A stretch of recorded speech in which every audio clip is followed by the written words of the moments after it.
Vice Mayor, would you do us the honors of the pledge? I would be honored to. Please stand and face the flag. I pledge allegiance to the flag of the United States of America and to the republic for which it stands, one nation, under God, indivisible, with liberty and justice for all. Pastor Keith Capizzi from Club Zion, will you do the invocation, please? Let's pray. Father, we thank you, we bless you for the privilege and the honor that you have given us to come before you and seek your wisdom and your guidance for this community, Lord God. I pray for the city commissioners, our mayor, our city manager, our city attorney, and all those who serve our city, that you'd bless them and help them, Father God, to have the wisdom and the courage to lead the city in the direction we should go, Lord. Pray for this election, Lord, that it be your will and your purpose for who's elected.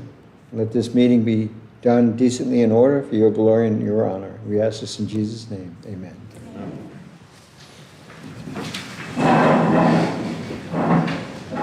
City Clerk, roll call, please. Commissioner Jackson? Here. Commissioner Williams? Here. Commissioner Willis? Here. Vice Mayor Hutcherson? Here. Mayor Capizzi? Here. Anybody want to give me an approval of the agenda? I move to approve the agenda less G5 that's been deferred to December 5th. Second. On a motion and a second, all in favor? Aye. All opposed? Motion passes 5-0. Public comments about items that are not on the agenda. Melissa Byron.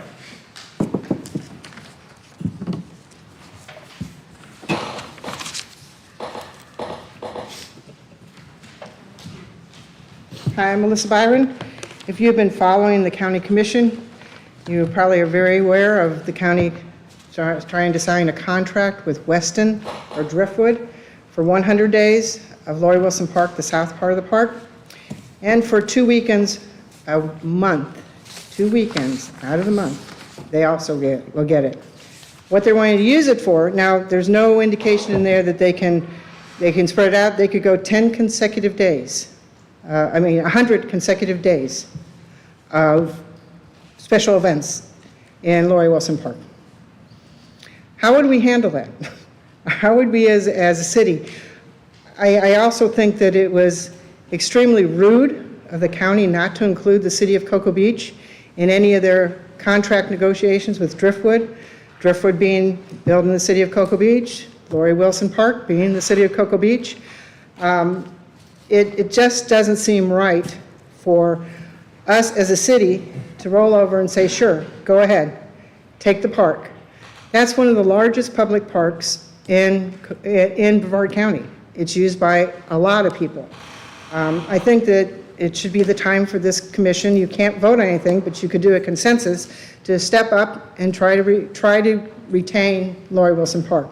The reason we didn't retain it years ago is because the county had deferred maintenance close to $3.5 million. TDC funded those deferred maintenance. They did new crossovers, they did a new bathroom, they did a new dog park. Oh yeah, we get the dog park moved to the north. That's what we get. That's what we get out of giving them 100 days a year. Move the dog park to the north. I think that you ought to consider stepping up to talking to the county commissioners, talking to, if you want to talk Driftwood, fine. They're going to have a meeting on October 29th at the Hilton, which is basically doing exactly what Commissioner Goodson said. Why are we in such a hurry to do this? The Driftwood's not going to open for 2 years. Why do we have to have this contract rushed through that gives the park to Driftwood? I think that the city has made enormous concessions. The citizens have agreed to these concessions. It's time to stop. No more concessions. Build the resort, we'll pay your taxes to the city, and become a better community partner with us. If you're going to do something in that park, you're going to affect us. And if they can't find parking on the south side when they come to surf, or they come to go to the beach, where do they end up? As they have in the past, in our neighborhoods. They will be in our neighborhoods because there'll be no parking for them. So it's really up in the air what they're really going to do with it and exactly how they are going to utilize it. I would think that a resort like the Westin is building to satisfy how many rooms they're going to rent out, that they won't need the extra one. Thank you. Please consider Thank you, Melissa. consensus. Actually, I would like to talk to you guys all about that. So I was at that meeting, obviously, I spoke on behalf of the residents, and one of the things towards the end of that meeting was Tobiah getting out and basically saying, we tried to give you the park, you didn't want it, this and that. They tried to give us the park when it was in complete disrepair, $3.5 million or something like that, which we didn't have to repair it. That's why we didn't take it years back. That was previous commission, that wasn't us. But then, actually, Wayne and I went and we tried to, yeah, but I'm saying the majority. So Wayne and I actually went and we tried to talk with Goodson, and I talked with Feltner, and I talked with Rita, and I talked with Tobiah.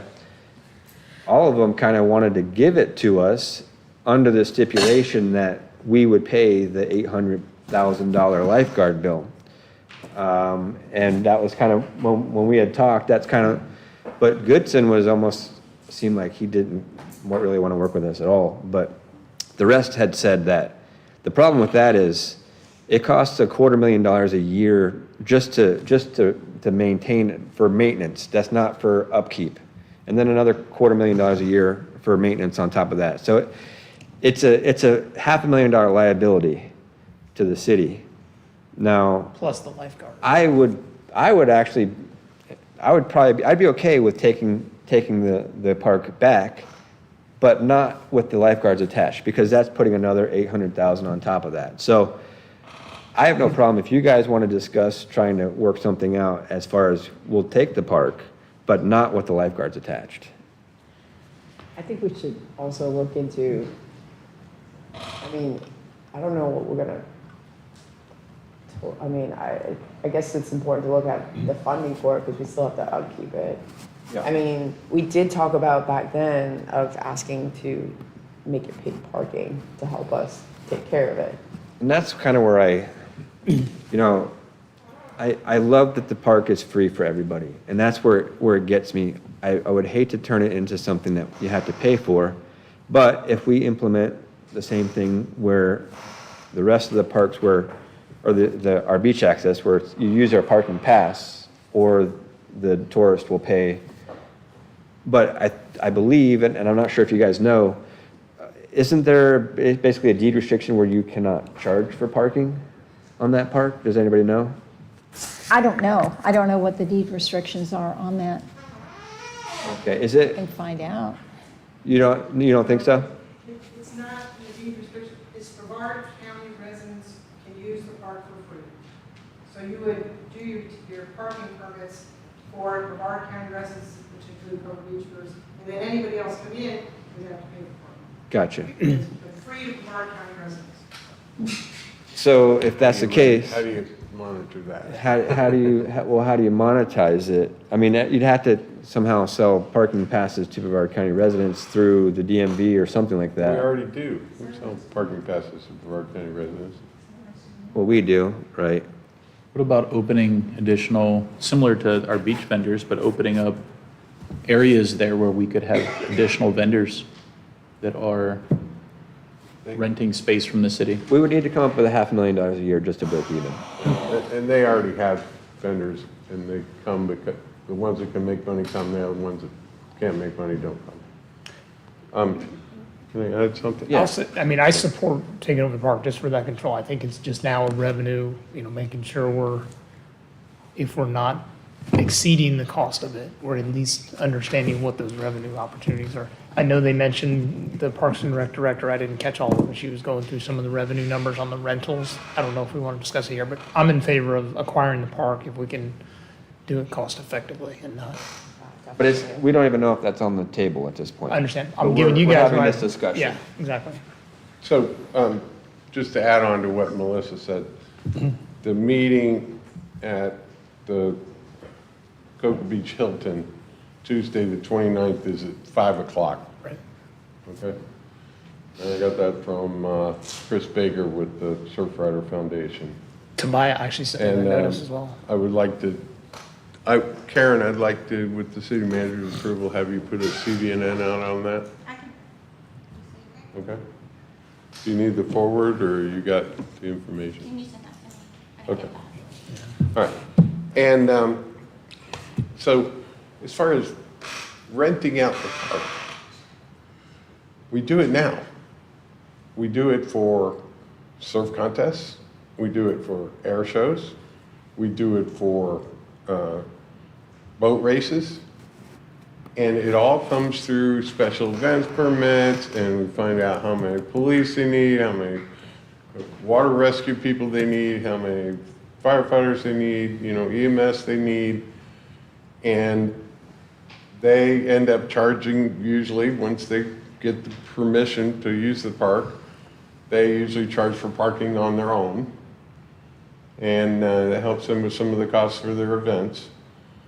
So, in a perfect world, if Weston wants an event after they're built and running and scheduling events, if they want to have an event where they need the extra parking, then they should go through the same process of a special event permit, and we get to decide if they're on top of somebody else, so they don't get to boot somebody else out, because we do have some events that are very well liked by the community. So it should be on a case-by-case basis, not a blanket. You get 100 days a year, whether they're consecutive or every weekend. Wasn't he gonna? Every Saturday and Sunday for a year, that's 104 events. Wasn't part of that his agreement with, he was gonna put money into the park to? They were gonna put about $1 million into the park to try to keep it up to the resort So I standards.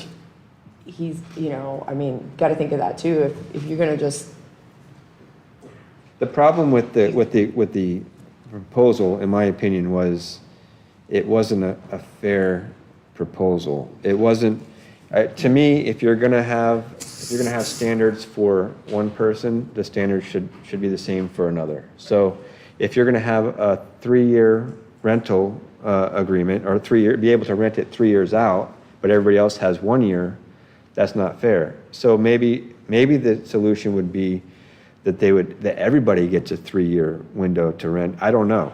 But I'm saying, whatever it is, it wasn't an even playing field. It wasn't fair. The value of exclusive rights for 100 days a year is far more than $1 million. That's crazy. I think that, But so whatever it is, it needs to be fair across the let me have a board. clarification. So it's a county park, but we get the revenue when it's rented, or it goes to the county? No.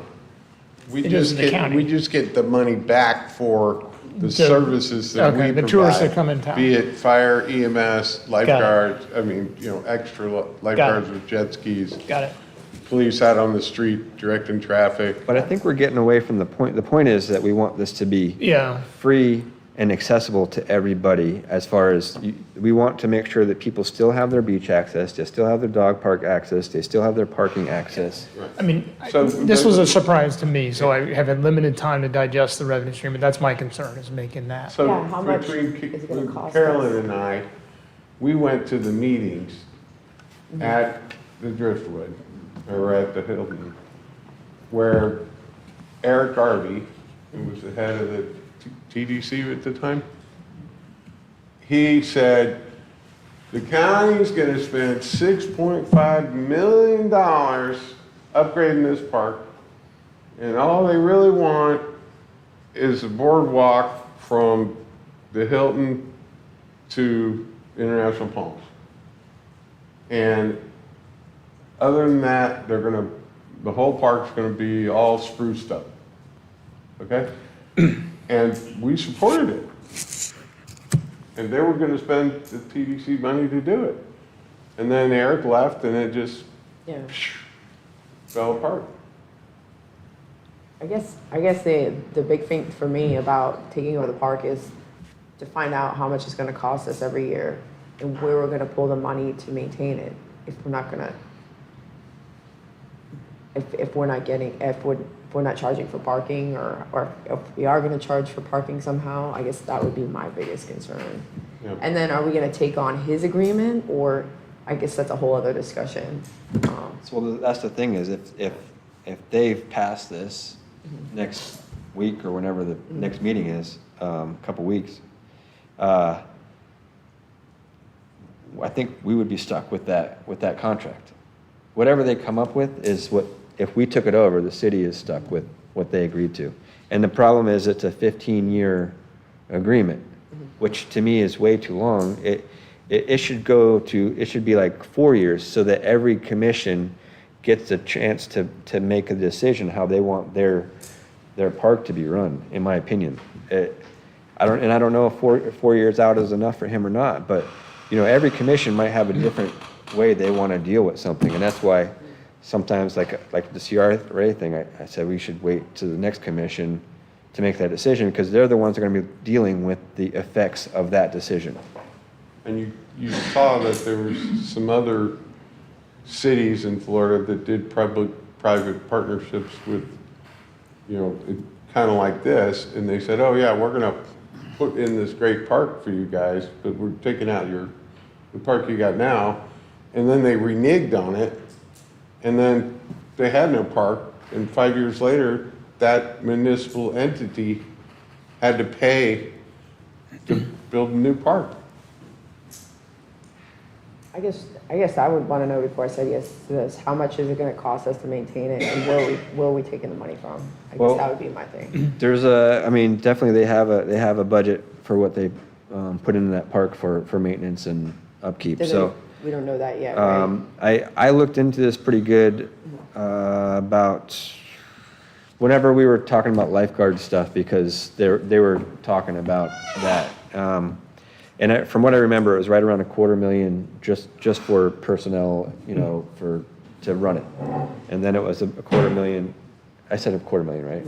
And then $250,000 for a year, just like in maintenance costs. So I mean, that's $500,000. So like you said before, so I mean, we were already cutting back on things, so we didn't have to increase the millage rate. So how are we going to do that? So then there was another study, I think it was in 2017 or so, that if you did a $20 a day parking fee, Okay. the average would have came out to right around $500,000 a year in revenue. That would, So, but is there a stipulation? If the stipulation is that Brevard residents will park for free, then that's, I would say, probably a lot of Brevard residents use it, and that means you have a much smaller pool of that $20 a And how do day. you monitor you have a tag that says Alachua, but you say, well, I moved here 3 months ago. You know, do I have to go home and get my FP&L receipt or my phone receipt? I don't know the My answer. water receipt to They already- prove that I live here? Is there gonna be somebody there to check everybody that comes in? That's kind of a nightmare in itself. It is possible to hire a company to do this. They just did it in Volusia County for beach access points. And it's a private company that does it. And if you live in Volusia County, you can get a pass, and it's automatic when you drive through, and it's also automatic when you drive through. It's kind of a pay-by-plate. If you don't have one of the passes, this company bills, and so they're able to do it without, it's all artificial intelligence, it's without a lot of personnel expense. So that sort of thing is out there, and the company does it based on receiving a certain percentage of what they collect. Mayor, you referenced proposal, there's nothing formal on the table, right? It's just what No, they no, I verbally just- described? No, I just wanted to just talk to you guys Yeah. and just see, because we can't talk outside Yeah, of of this. So I course. just wanted to put out there, you know, what my thoughts were, what your thoughts were, and see if it's even worth, if they do in the future suggest it to one of us, is it worth entertaining or not? So it sounds like it's worth entertaining. We just need more information about it, though. well, I think unless we get enough parking revenue, and I don't know if we don't charge Brevard County residents, it doesn't sound like we might get that. And I think it's more of a deficit something else we gotta take care of, and we're already trying to cut back on, and we're trying to keep our own amenities. So, to me, I don't see it's very viable with what our budget is right now. The transfer, the concept or discussion that Vice Mayor has mentioned of transferring the park to Cocoa Beach ownership, that comes with a stipulation that Brevard residents must be able to park there? Or is that the current set We of have- rules? Let's ask Becky to look into that. Yeah, we have to look into that. That's something, that's gonna be a big, if, so. Seems like that would have to be part of the discussion, but not Have automatic. Becky look into it so we can find out. So just something to think about. Thank you, Melissa, for bringing that up. I mean, clearly it was a sensitive topic Yeah. very passionate, so And, at this point, we'll get information and we'll have it in our back of our minds. And we've got, Janice Scott. Yep, Janice Scott, Cocoa Beach. I'm on the county citizen advisory board for the parks, and this did not come to us to discuss. And the other thing is that I pointed out to the county commission on Tuesday is that they just kicked the Medieval Festival out of Wickham Park and flat out said they did not want any more private corporations renting the park. It's, a public park, and even though there were a lot of people who liked the festival, anyway, I think they've been there about 6 years. So just moving along about Lori Wilson specifically, it was acquired in two parts, 1971, 1981. I know the second parcel was from Save Our Coast funding through federal and state funds. And also there's a beautiful maritime hammock. It looks a little bit full of sable palms right now, but that could be cleaned up. The Mansfields lived in Cocoa Isles, and they used to take migratory bird tours through there, about 25 every fall and spring. And it really is a beautiful, quiet spot, and they did a nice job replacing the boardwalk. So go through there, go to the meeting on Tuesday. It really is kind of disappointing that a $75 billion business would be so mooching on us in this way. I spoke with the engineer and the attorney after the meeting on Tuesday, and they said that the reason they want to move the dog park to the north side is that they want to use only that grassy spot, not the parking, for people, their clients who want outdoor weddings. Apparently, you come to the beach and you have to go to the grassy strip next door to this fancy hotel. You don't want to go to the beach, which everybody seems to want to get married on the beach these days. But it's a 502-room hotel that's coming in here. In my opinion, Cocoa Beach bent over backwards. I know all the things about grandfathering, but the fact of the matter is they got about 30% more density than anybody else would get today. They got 77 feet in building height, not 45, which any applicant would get today. So I think they've been treated pretty damn well here in Cocoa Beach, and I hope everybody goes to that meeting. They also got $30 million to exclusively advertise their own business after they open in 2027. It is for the public. It is for the taxpayers. Unfortunately, TripAdvisor also says this is the best free deal going that you could ever come to at Lori Wilson Park. And for the hurricane situation, I really want to commend the city staff for all they did. I didn't need any services, but thank whoever took my railroad tie that floated out into the street, because I can't move that thing at all. And it's weird that it happens. I'm sure you were very busy. I didn't wash clothes, do laundry, or any of those things. I conserved water so it wouldn't go into the wastewater plant. So about Bert Harris. Bert Harris, you don't have to be giving, this goes forward to future requests for development. You do not have to give the maximum allowed in the code. Just think about it. It may be 45 feet, 28 units per acre. You don't have to give that. Last, I wanted to say that Driftwood owns the Hilton. the north, on the north side of the park. So they want that path, and they probably want to cut down some of those trees. They also own the Crown Plaza and the hotel on the other side of Paradise Beach in Indialantic, and 2 Element hotels. So here they are, big boys of Brevard. Thank you, Janice. Thank you. All right.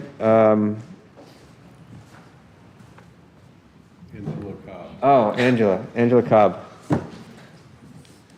I couldn't read it, sorry. Do you need me to do it? It's kind of, it's hard to read. Angela Cobb, Cocoa Beach, or Minuteman. So this might be a question for the attorney. There's no current easements on the park at Lori Wilson. So would it be possible, like if the hotel did in fact do this, you could put some easements in place before they sign that way? For example, like I know a family that supports their family from Lori Wilson for the last 30 years, and I'm afraid that if a hotel comes in and has 100 days to run the park, what does that mean for that family? There's also the ice cream vendor. What does that mean for him? The parking, you could put an easement that says you own the parking, and then the hotel couldn't like own the parking, or the beach rentals, or you know what I mean? Like there's a lot of people that this is going to affect massively, and you don't know all the details to it per se. Like, they could put some things in the contract that aren't there. They might slip them in here and there, and it might ultimately affect a lot of families that rely on that park for income. So, thank you. Thank you, Angela. Any other public comment? Come on. State your name and address for the record. KP Finker, 197 Seminole Lane.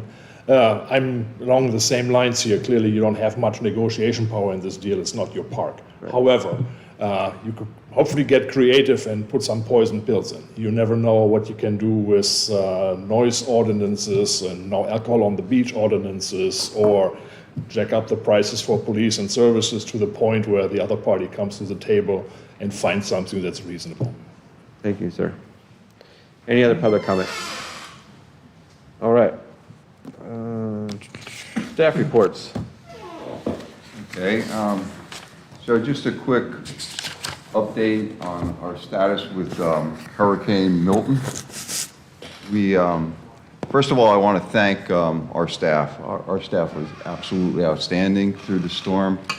Our police, I don't see Wes here, our fire, Justin's back there. Public Works, Brad Calso, Scott Maxim, Karen was out in the front here too, and everybody did a great job during the storm, and I couldn't have been prouder of them, to be honest with you. They stepped up to the plate. We had the tornado, which was scary and frightening, and thank the Lord no one got hurt, and we'll thank the Lord forever for that one. But as far as right now, the post-event is sometimes as challenging as the event itself, and that's the cleanup. So right now, as it stands, we should be completed with our cleanup tomorrow. That's 2 weeks it took us to get the city back to the way it was. That's all the debris, all the destruction, the construction, all the roofs on people's lawns. We took care of all that in the city. And what happened was the contractor that we'd normally use was so inundated with other states and destruction in other states, true, real destruction, that they just said, hey, we're not going to be able to get to you guys for a couple of months. And so we made a decision to go in another direction, and so we got the job done. And I was proud of everybody. Scott and Brad, you guys did an awesome job, and I can't overemphasize that. So we're kind of putting that aside behind us, and so that's all good. And then, so Wait, one more quick. Before you do that.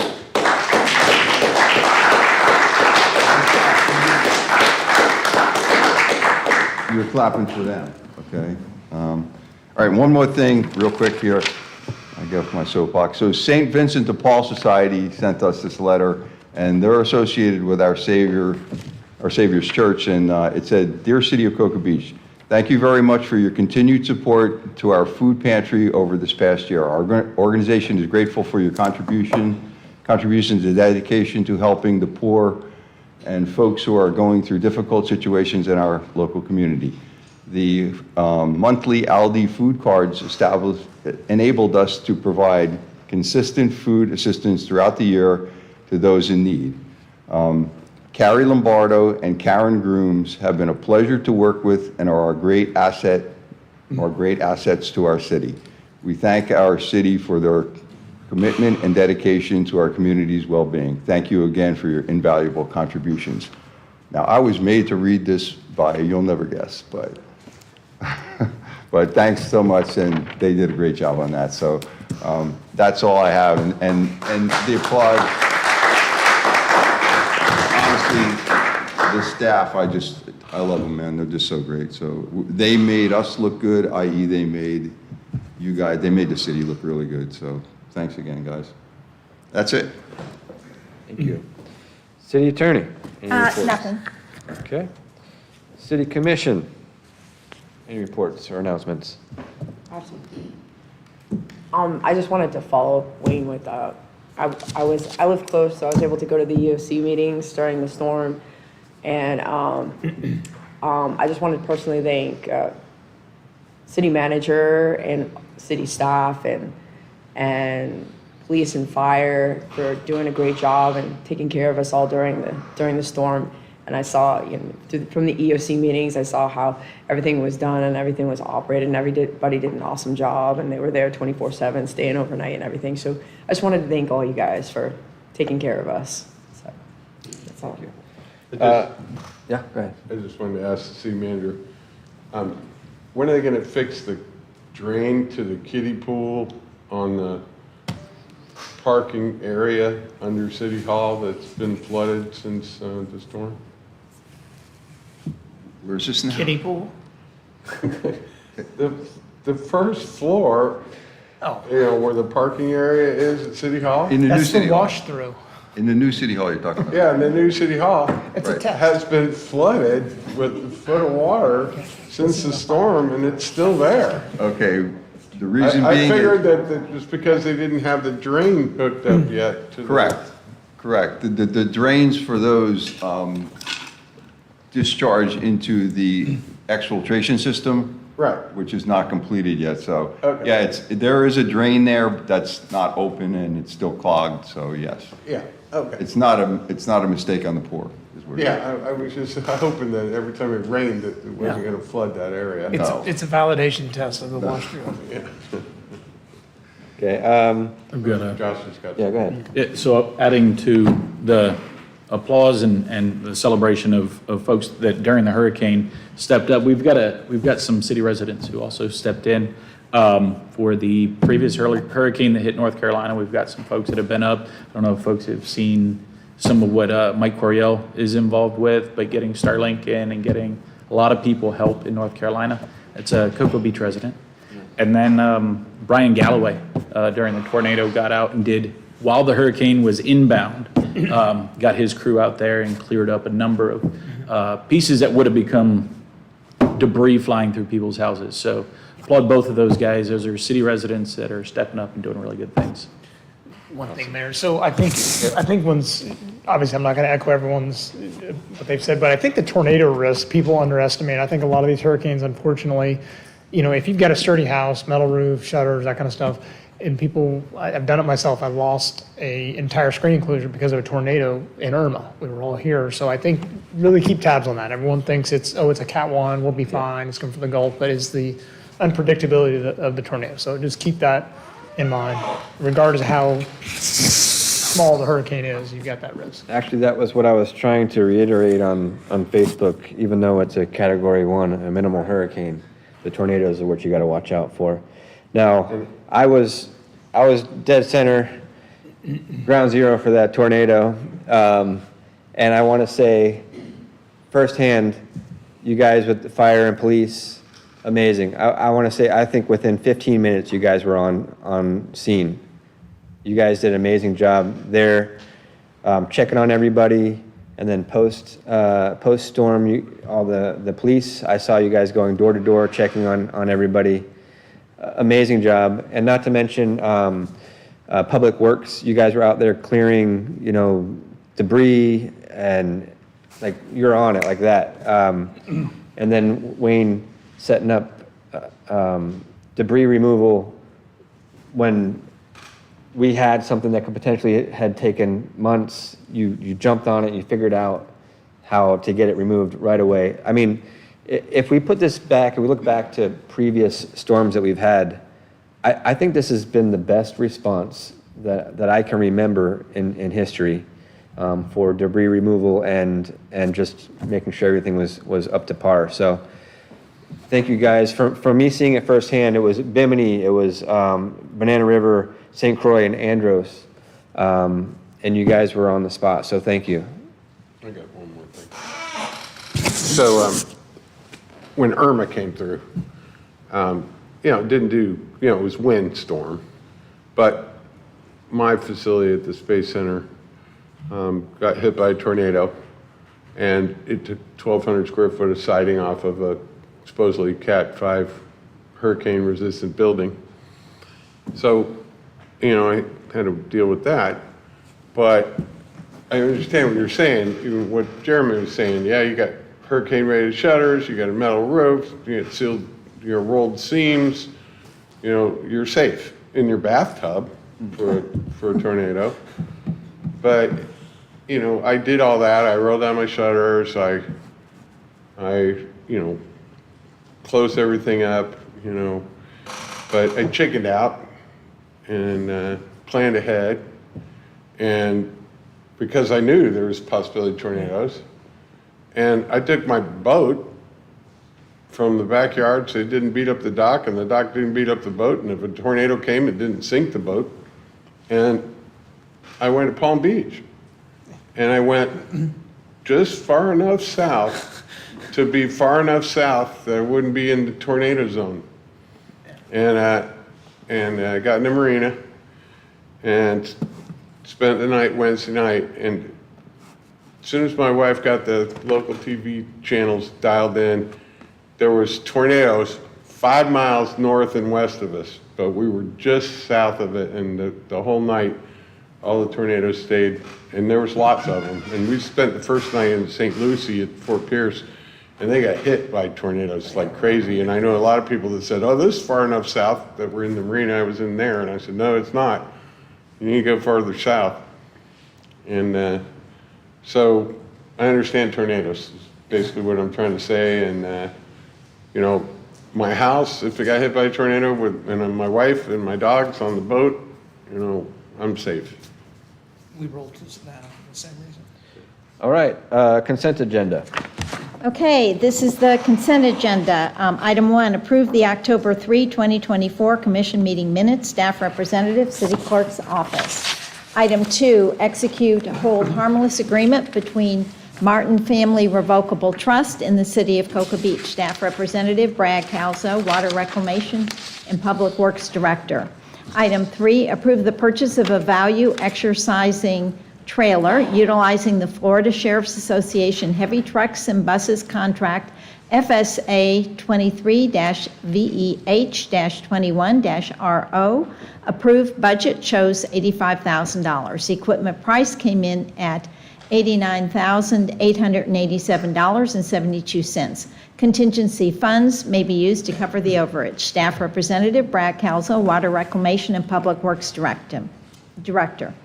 Item 4, approve the purchase of 5 rolling steel doors with standard metal finish to be replaced within the Public Works facility. C&D Industrial Maintenance is under a continuous service contract with the city and have replaced a few doors for us in the past, most recently Fire Station 51. Total cost for the 5 doors, including installation, is $59,575, and this is a budgeted item. Representative Brad Calzo, Water Reclamation and Public Works Director. Item 5 has been removed.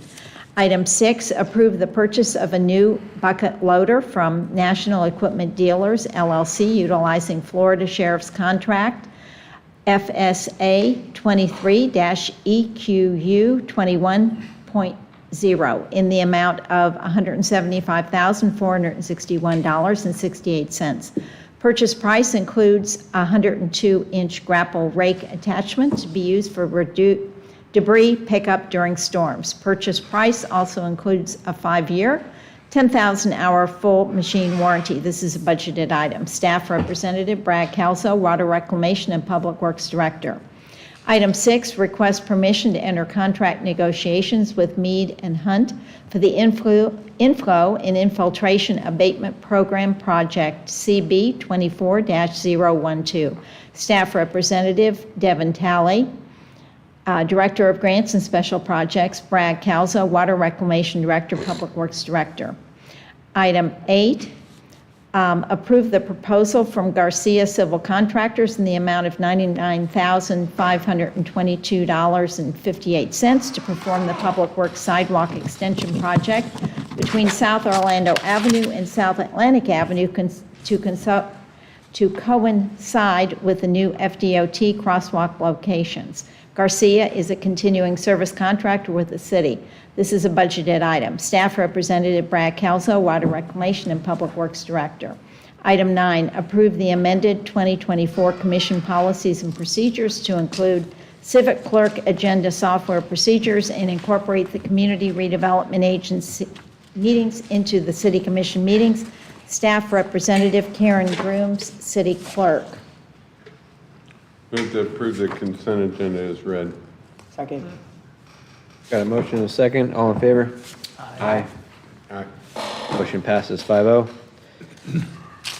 Just to kind of fill people in, it might not have been read the whole agenda, that those sidewalks between South Atlantic and South Orlando will be at 8th Street, 13th Street, and 16th Street.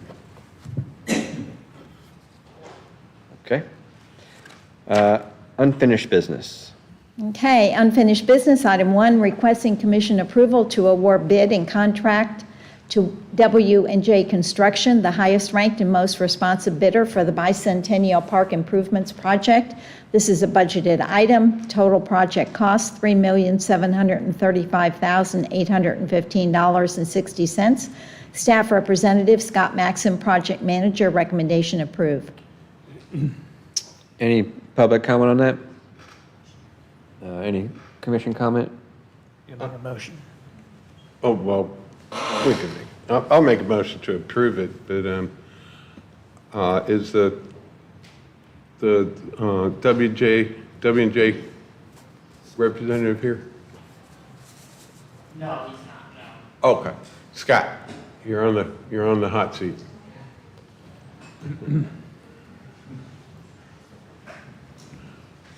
So did this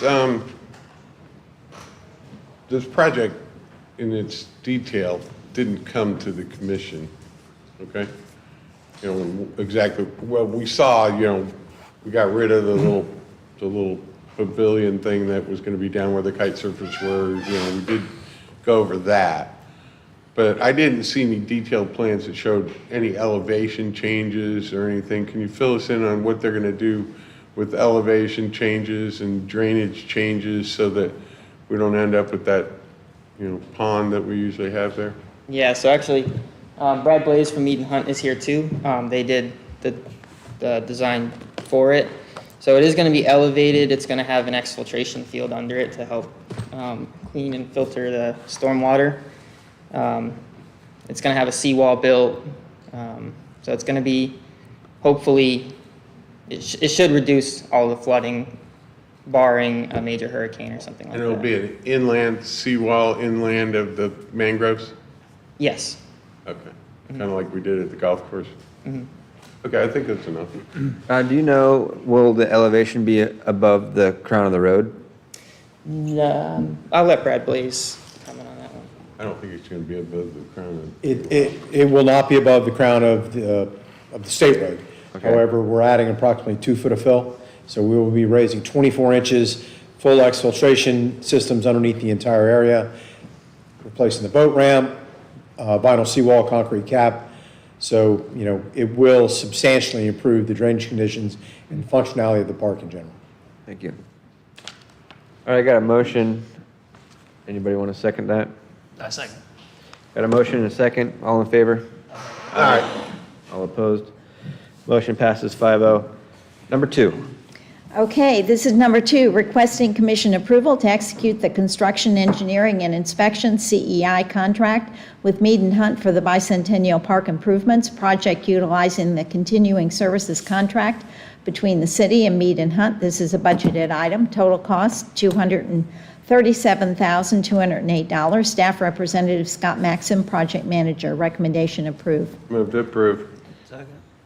Motion and a second. Any public comment? Any commission comment? I just had a question on the FDEP grants. Both of those are covered. It's not, this 237 is coming out of the other FDEP for the actual construction. It's two different. Engineering and construction are both covered, correct? Yep, for the FDP grant, yes. Got it. All right, all in favor? Aye. Aye. All opposed? Motion passes 5-0. Number 3. Okay, item 3, approve the settlement agreement for McNabb Dempsey Park, a settlement of the litigation by the city against Darrell's Docks relating to defects in the McNabb Dempsey Park seawall has been reached. Darrell's Docks has agreed to conduct remedial construction of the seawall at Darrell Dock's sole expense. The remedial construction will be in accordance with plans approved by the city's consulting engineer. Once the remedial work is complete, the lawsuit will be dismissed and releases exchanged. Staff Representative Becky Vos, City Attorney, recommendation approved. Move to approve. Second. Got a motion and a second. A third not to go into the dirty details. I wanted to know that, did we already pay someone to start fixing it? Or in the meantime, or it's been left? Oh, it's been left. It's been left, okay.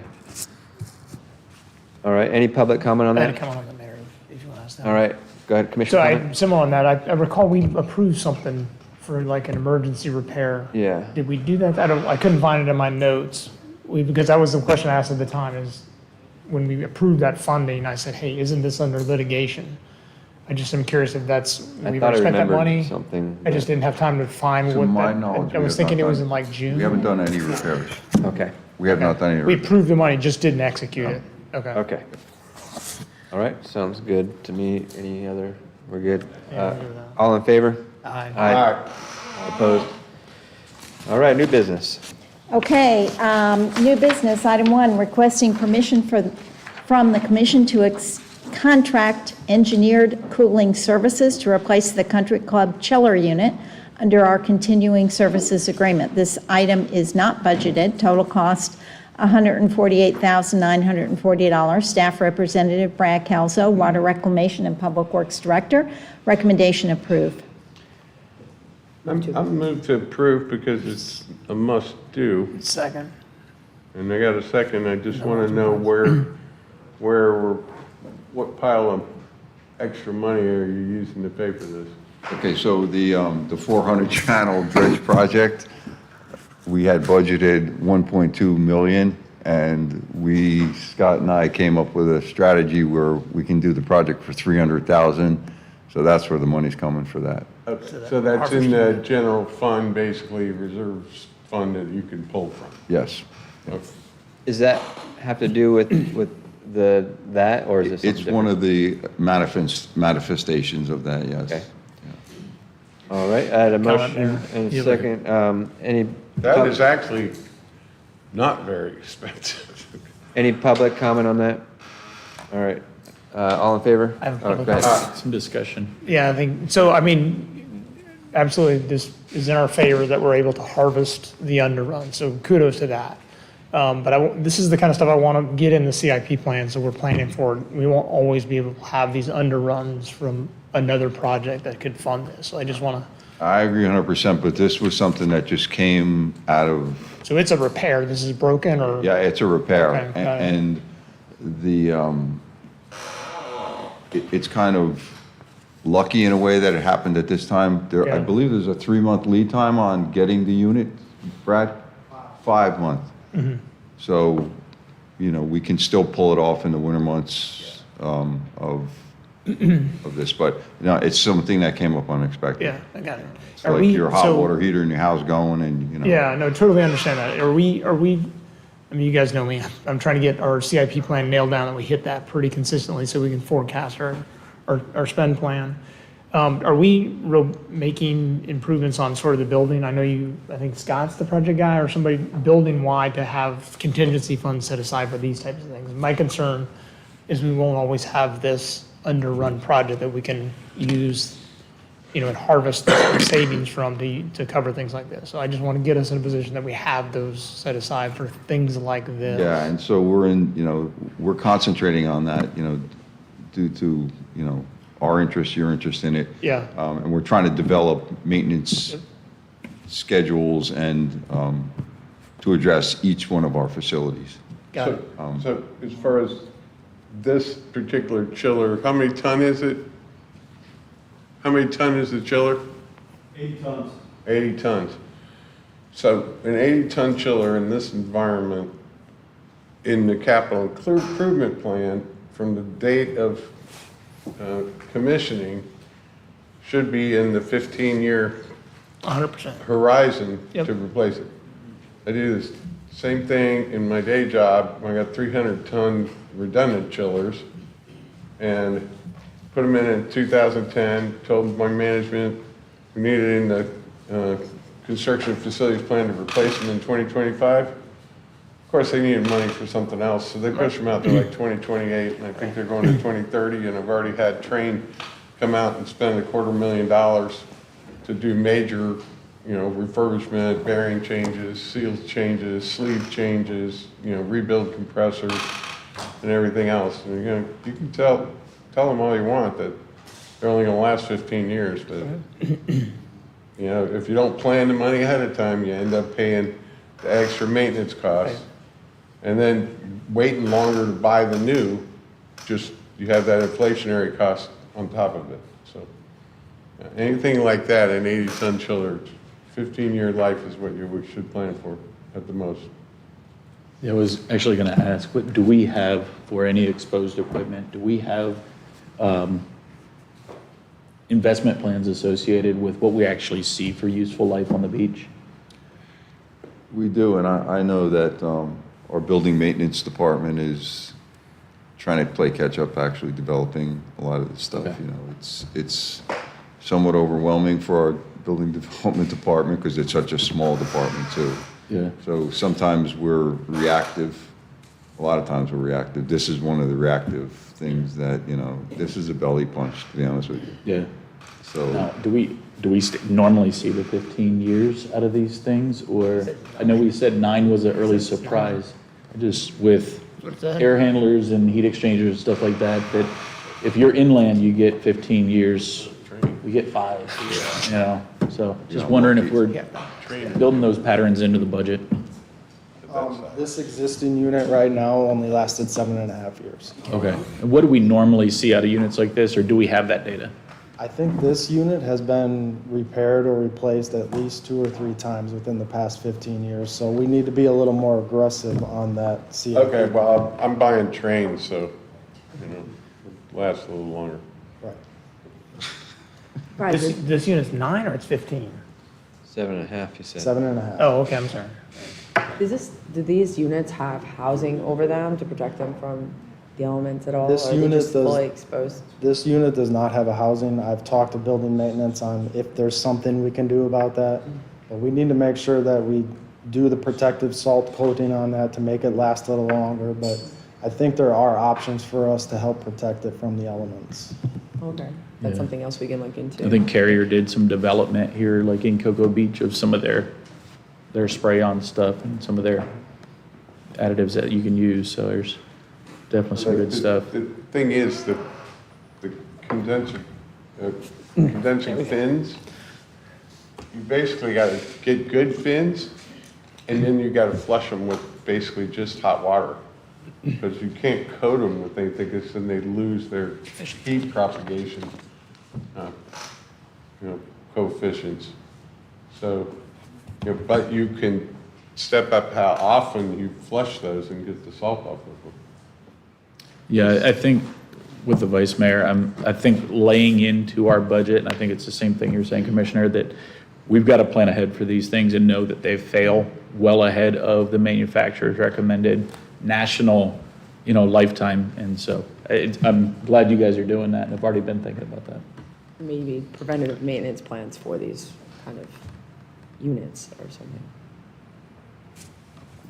Okay, thank you. All right, all in favor? Aye. All opposed? Motion passes 5-0. Any other public comment that we had not discussed? All right, let's adjourn.